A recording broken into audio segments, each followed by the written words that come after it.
Hello and welcome to MASCAC Made. My name is Emily Liu, MASCAC Assistant Commissioner, and I am so excited to chat with today Mark Smith, who earned MASCAC All-Conference accolades as an outfielder for Salem State and is now a member of the Party Animals within the Savannah Bananas organization. Mark, know it's a busy time for you, but thank you so much for being here today. No, thank you, Emily. I'm so happy to be here. All right, easy question right off the bat. Obviously, you love baseball, so why baseball? And honestly, for me, it was why not baseball? I mean, there's something so romantic about this sport that has just kept me hooked for my entire life. It's been a solo sport of mine for the entirety of my playing career. I joke around. I say it's in my blood. My father grew up playing baseball as a solo sport. He played softball up until his 20s. And then my mom was the first woman in her town to play baseball on a little league team. And then she played softball into her 20s. She played softball until she was a couple months pregnant with me. So it pretty much was in my blood. And I've fallen in love with this game. I continue to be in love with this game. But it's funny is like, especially growing up, like I quit t-ball. Like I stopped playing t-ball at an early age. I didn't pick baseball up again until I was 7, 8 years old. So kind of a shocker to my parents at the time, but I think it worked out for them in the long run. Yeah, I would definitely say so. What position did your mom and your dad play? My dad was all over the field. He was mainly a third baseman, transitioned to the outfield, and then same thing with my mom. She grew up an infielder, played a little bit of outfield, and there were often, boys that didn't like her playing their position. So she always would tell stories about how she'd play in the outfield and stuff like that. And showing me pictures, especially through my early age, it gave me that motivation to keep playing. And it was that part of the sport that drew that sort of love to me was like, all right, I'm doing this not only for me, but I'm doing this for my parents. And that's what kind of kept that attraction of the sport to me. Love it. Yeah. All right, so you did your undergrad work at Sacred Heart, and then for grad school, you made it to lovely MASCAC school, Salem State. So, what was it that drew you to Salem to continue your education? I think it was the pursuit. I knew when I graduated Sacred Heart, I needed not only did I need something that separated me from the crowd of individuals that I was graduating with, but I wanted something more for myself. I wanted to be sort of the first individual in my family to sort of pioneer a second degree. And I entered the transfer portal knowing that I still had a year of eligibility, and I was looking around, and I still wanted to play within competition. And I knew the MASCAC league was a super competitive league, just through word of mouth. And so the opportunity arose. I fell in love with the city of Salem. I thought it was a very interesting place, and I loved how interesting it was, is what drew me to it.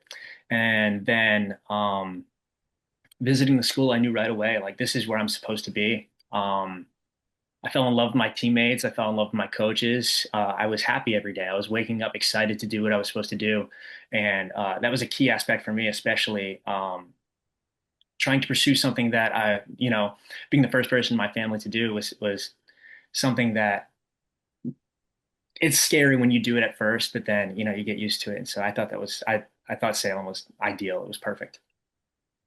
Hey, great shout out for Salem. Yes, Yeah. Salem is a very unique town, especially around Halloween time. Very much so. Halloween all year round there. Yes, very true. All right. You're rocking it on your hat. Party animals, awesome colors, the neon and everything, very 80s, love it. Talk about the process of getting on the party animals.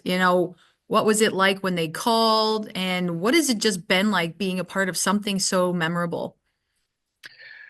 Okay, yeah. It was a very interesting process for me. I mean, I never trying to think of the right way to put this. I never thought that it would happen, if that makes sense. I always had been a fan of the organization. I loved what Fans First has done with the organization. I loved what the Bananas have done. I loved watching the growth of the Party Animals, being the team that played the Bananas. And so I had always been a fan of banana ball. And I remember specifically watching a game in late July last year, and the Bananas were playing the Party Animals at Fenway Park. And being a longtime Red Sox fan, I thought that was so cool. Them playing in such a historic park, and they sold it out. Not a single seat was empty. And that was one of the first games that I sat my parents down. And I was like, "Hey, watch this. This is pretty cool. They're playing on ESPN."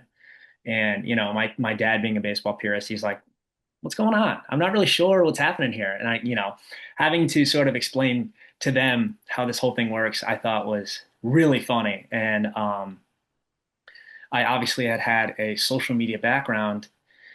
Actually, before that, I remember specifically my girlfriend had gotten me Red Sox tickets for my birthday in March for the weekend after the Bananas came to Fenway. And it was a Friday night, Red Sox Yankees, heated rivalry, supposed to be a sold out game. Wasn't sold out, and I'm sitting in my seats in the right field line. I'm like, man, the Bananas like sold this place out. That's incredible. And so after a couple of sly jokes about, ooh, what if I tried out, it kind of became serious as to like, maybe I could potentially try this. And I always explain the testament up to like, why not? Like that's my huge mantra is like, why not? And so I took a whim, or I submitted an application on a whim thinking that it was a long shot, and I got a call back, and I was to that level of dopamine ever again. I was super excited. My parents were super excited for me, and I give a lot of credit to my parents because there's not a single time where they disagreed with me on this. There's not a single time where they thought that I shouldn't be doing this. They just let me pursue what I wanted to pursue, and I thought that was amazing from them.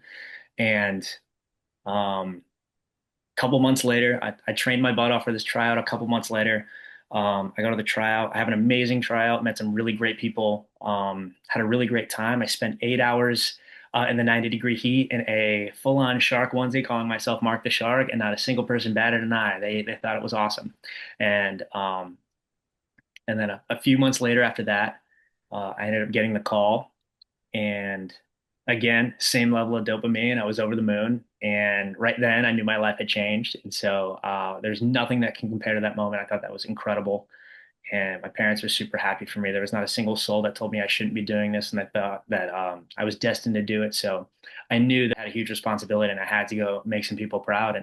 And here I am dancing on a baseball field a couple months later. And I thought, like, wow, thinking back to a year ago from now, I was painting houses. I was in the job search, just trying to make a little extra money, and now I'm playing in front of 80,000 person crowds, and it's truly been a whirlwind. And I owe it all to God. I owe it all to my family for the amount of support that they've given me, and it's really incredible this turn of events. So Does, uncomparable.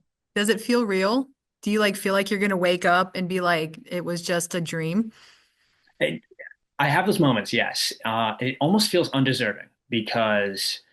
Um, to me, I'm just a kid out there playing baseball again. I'm playing baseball and dancing and trying to make people laugh. And we get this quote unquote praise for it. And for me, it's like I don't really need or not necessarily really want praise for it. I'm just trying to make people happy. I'm trying to change lives. And that's our whole thing is like how many people can we impact? And so when I go out there every day, um, and there are people there specifically that want to come see me, that almost feels really undeserving. I've never been in that situation before, and I don't want to ever put myself on a pedestal like that. But at the same time, it's like um, there are people there that love what we do and support what we do, and I feel that we have an obligation to go and make some experiences, and that's the funnest part of the game is being able to make experiences for people. Well, it kind of plays into my next question, but Okay. why do you think the bananas or banana ball in general is so popular? Um, yeah, for two main reasons. I think that our fans first mantra has done a lot for our sport and a lot for the people who love our sport. And Jesse Cole, the creator of Fans First Entertainment, and obviously his mission was how can we put the fans before us? And that has gone a long way as to not seeing them as some sort of monetary gain, just like a lot of the major leagues do. Not any major league specific, just how a lot of places are trying to thrive in the terms of through the fans' hands, and it's more or less how can we earn the respect of the fans? How can we sort of create something for the fans that it's not about us. And so that has been huge for the growth of the sport, and to see what it's come from when I joined in February to where it is now has been exponential just because of that specifically. And another main reason is because I think social media has a lot to do with the growth of not only each team and each franchise specifically, but a lot for the players. We're in control of all of our social media. We get to post whatever we want in terms of our personal brand. And I think that using ourselves, our social media platforms as a way of growth, we get to create experiences not only in person, but online as well through social media. So I think that's a huge part of it, being able to get our faces out there and um, not only promote ourselves, but promote the franchises, and people create fans in different ways has been huge for not only fans first, but ourselves specifically. You just keep walking right into the next question I have. But obviously, social media, you were very popular on social media and you had a presence prior to becoming part of the Party Animals, but it's grown even more as you have been a member. What has that done for you? What is it? Do you feel a little added pressure for your content? Just kind of talk about that. Um, so I feel like, especially now, it's given me purpose. And what I mean by that is sophomore year of college, I first started to get a real feel for social media. I was posting every day. I was trying to find an outlet through COVID, and through this growth, that's when I felt the most pressure is during that time making content in college, because at that time it wasn't necessarily, I'd say it was frowned upon. I wouldn't say it was the most welcome thing, especially playing a sport and doing it at the same time, visiting different colleges, knowing that, they've seen your content and then getting to hear from them about it. So I wouldn't say it was the most welcomed at the time, but uh, through a couple different hiatuses, I ended up picking up social media again. I really think that it lifted me up to put myself in this position, and it's given me this outlet of creativity where I can flourish as big or as small as I wanted to. I'm essentially my own boss when it comes to social media. So um, my posting and content schedules are all directed by me, which I think is awesome. And then not only that, like I get to create this image of myself that I was afraid to in the past, and really started to uh, lean into my creativity and let my brain go in many different directions while gaining support of others. And then I get to meet like-minded people on my team who aren't afraid to be themselves either, which is, I think, the best part of all of this is like we're all on the same mission. And a lot of people are looking at us from the outside, trying to shove us down, but we get to work together and essentially launch ourselves into these different situations and these different growth profiles. And I think it's incredible to see, especially more and more kids now, or more and more individuals who are pursuing banana ball, leaning into their creative side, and now you're being an inspiration for those individuals who also have this creative niche. And so the way that social media has lifted us all up together has been exponential, and I think it's so cool to see. Good side of social media for sure. Yes, ma'am. All right. So, not that we're thinking about it because we're so thrilled you're on the Party Animals, but if you weren't with them right now, where would you have been? You did mention that you were painting houses before you did that, but what do you think you would be doing right now? So I grew up blue collar. Most of the jobs I had were either in construction or renovation, demolition of some sort. I was always getting my hands dirty. I was working outside a lot with my father growing up, so I sort of had that in my blood as well. And being in a blue collar family, it was very common to pursue a blue collar job, very well paying jobs, very hardworking jobs, and so I had done that all throughout my college career as sort of side money, summer money as I call it. But the obviously I had this love for media, and I had this love for sports media growing up, and especially leaned into it in high school. Avon Farms High School was, or prep school, I should say, was very good at explaining this niche to me. And so I leaned into that heavy, and then I decided to pursue an advertisement PR marketing degree at Sacred Heart, and it was very hands-on. Senior year, I got a lot of time in front of the camera. I got a lot of time behind the camera, so I really wanted to pursue a career at ESPN. And growing up in Connecticut, ESPN was essentially down the street from me in Bristol, Connecticut. So that was almost like a dream to me. And so I was heavily pursuing ESPN as a potential career, trying to earn internships, trying to sneak my way into some sort of opportunity. And then obviously this banana ball opportunity came up, and I felt like I was closer than ever in pursuing or securing a potential opportunity at ESPN, but was um, not sadly interrupted, I should say. And I believe that, all of this together has propelled me into this position as a banana baller. And so I still have that ESPN dream in my back pocket. But I would love to play banana ball for as long as I can. So yeah, it's a little bit about me. Yeah, I think the banana ball on your resume, it'll be a very good helper for that Hopefully. ESPN dream. Mhm. Hopefully. So, all right. Obviously, banana ball is now a potential option for, those who maybe want to do it as they get older, male or female. So, what would you tell an 18-year-old who has that dream of the majors, but now there's that possibility that is available for them to play with a phenomenon like the bananas or the firefighters or the party animals or the tailgaters? And I got them all right. I Good. practiced. Yeah, no, it was great. As cliche as it sounds, like I would really just tell them, like, don't give up. But obviously there's going to be a lot of adversity. There's going to be a lot of people that are going to tell you otherwise, and not necessarily like what you're doing. Even when it comes to pursuing the major leagues or potential pro opportunity, like if you have the drive within you, let the drive flourish. Let it drive you into doing something that you want to do as a full career, and know yourself. And that's the thing is I feel like, especially towards the end of my career, I knew that I was exhausting all of my opportunities for a possible pro career, and it was all a matter of where I spent my time. And I worked super often, or super hard and super often, in to being the best person that I could be. And as long as I knew that I was being the best person that I could be, I was training hard every day. Um, I was making the connections. I was being a good individual, being a good teammate.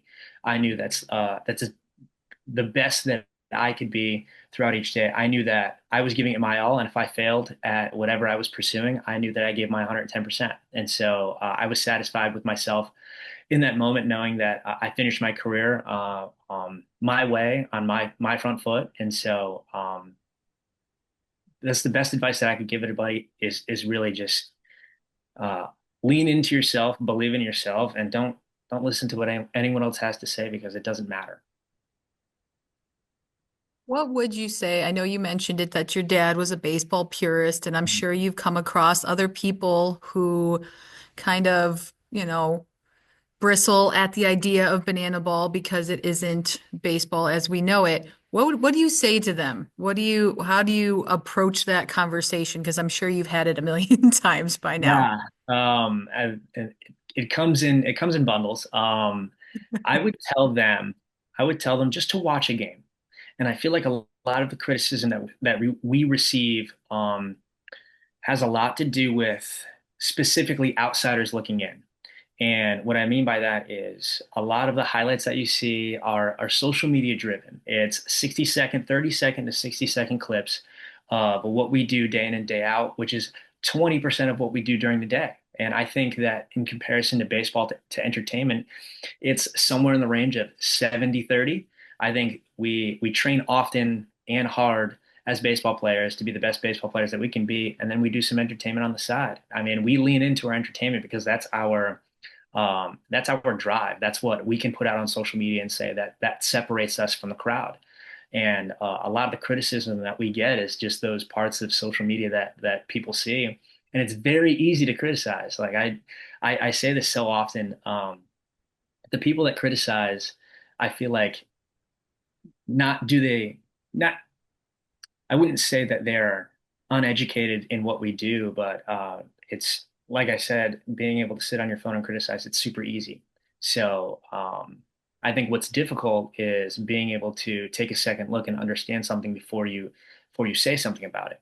So I mean, we're kind of numb to the whole criticism thing. We have our exponential growth and our goals that we are trying to achieve day in and day out, and not necessarily, digging into the criticism or leaning into criticism to have it affect us. So I think that's really cool. Haters gonna hate, so just, Correct. Yeah. Mhm. brush it off. All right. I know your most of your college experience was in D1, went to Salem, which is obviously Division 3, Mhm. but if you had over that time to think about a why D3 moment, what would maybe one, or if you have more than one, might be? Okay. Um, One specifically that comes up, and sad to say that I kind of can't get this feeling out of my brain is after the third out was made in the MASCAC championship. And obviously, it didn't go our way. Bridgewater State, who had a heck of a season, played a heck of a game against us in the MASCAC championship. Um, it were true competitors, and when I say that, it's comparable to the D1 level, the level of those boys that play that sport. The amount of love that I felt within those boys, within that team at Salem State, was unlike anything I'd ever felt. I don't think I've ever cried that hard in my life after that third out was made, and the support of the love, the embrace, and not only that, their families as well. And to me, it was bittersweet in terms of obviously we're really upset that we lost this championship, but the connections, the brothers for life that I made within that team is unlike anything that I could ever repay, unlike anything that I could ever describe. And so I owe a lot to those individuals on that team and what they've done for me specifically. And they gave me hope. They gave me this pursuit. When I felt when I when I got the call to play for the Party Animals, I felt like I owed them a lot because there was not a single level. I guess you could say really there was no criticism. There was no one there to tell me to stop. There was no one, they were all pushing me to do it and all had congratulated me and were super happy for me. So I owe a lot to those boys. That is the epitome of a why D3 moment, and I love it, and I'm sure they'll be thrilled to see this too and to see that I show. hope. And yeah, nope, that's why we do what we do. We love it. Mhm. So, Yes, ma'am. Mark, this has been fantastic talking to you and getting to know you through this whole process. We wish you the best of luck. Keep on Thank you. killing it with the party animals. It is so much fun to watch you and to watch, you led your season with Salem State, you led the MASCAC in stolen bases, and you're leaning into that, and I love it. So just wish you the best of luck, and thank you so much for chatting with me today. Thank you so much. It's been a pleasure.